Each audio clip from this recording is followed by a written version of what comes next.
calaamadaha lagu garto qofka uu hayo ama jirkiisa uu ku jiro xasad aad iyo aad u kulul oo u daran oo meeshii ugu dambeysay darajo xasad maraya qofka jirkiisa ay ku jiro xasadka noocaas ee halista ah calaamado lagu gartaan kula wadaagaya marka ugu horeysa walaalaha kale la wadaag si ay u gartaan dhibaatada haysata inay halka tahay daawaduna ay tahay ilaahay kitaabkiisa subxaanahu wa ta'ala qofka calaamadahaasi leh waxa lagu gartaa inuu yahay qof casabiyadu aad iyo aad u badan tahay wax yar oo khalada markuu dareemo foolkaanuhu tuuranaya weligiina ma lahaan jirin qof degan buu ahaan jiray hadda wuxuu noqday qof kulayl baa ka soo horeeya dibsi mar walba karaahiya ka soo horeysa waxa kale lagu gartaa qofkaani wahsi badan iyo caajis badan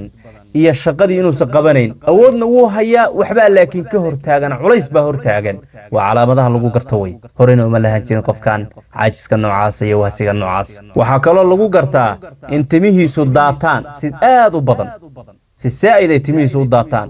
wax cudur timihiisuna ma qabaan daawo kasta la sii shaambadan isticmaal dhakhtar caafimaad oo dhinaca timaha waa u tagay talooyin timaha waa qaatay wax natiijo ma laha timi waa iska socon waa soo ruqaya gabadhu markay shalaysanayso timaheedii haaf baa sii socda shanada soo raacay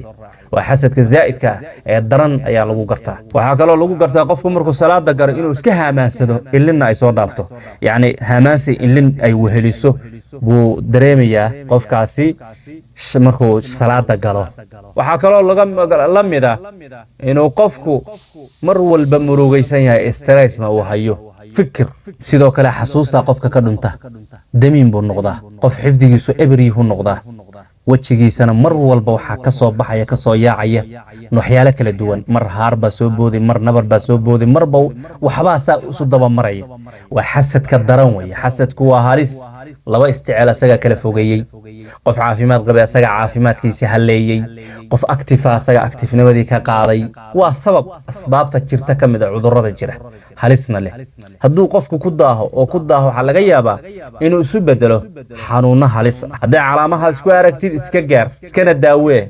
oo ruqyada iyo diinta oo quraanka kariimka ina isticmaashid iskuna daaweysid aamin meelaha kale aad ku lugoysid jooji waa kula talinaya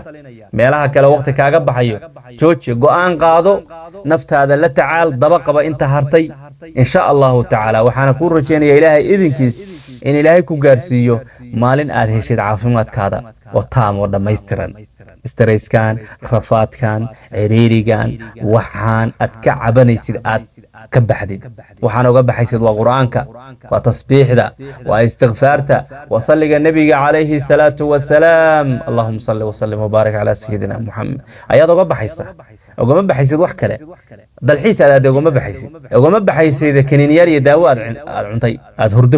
ku raadinaysid ama stresska inaad iskaga dejisid aad ku raadinaysid kuweelis waxa soo dhan inaad go'aan qaadatid sabirtid go'aankaasoo ah inaad tasbiixda iyo istighfaarta iyo quraanka iyo salliga nabiga asku daawaysid way calayhi salaatu wasalaam kuwaas daawo kale ma ahan daawadaadu kuwaas ku daawa isdaba qabo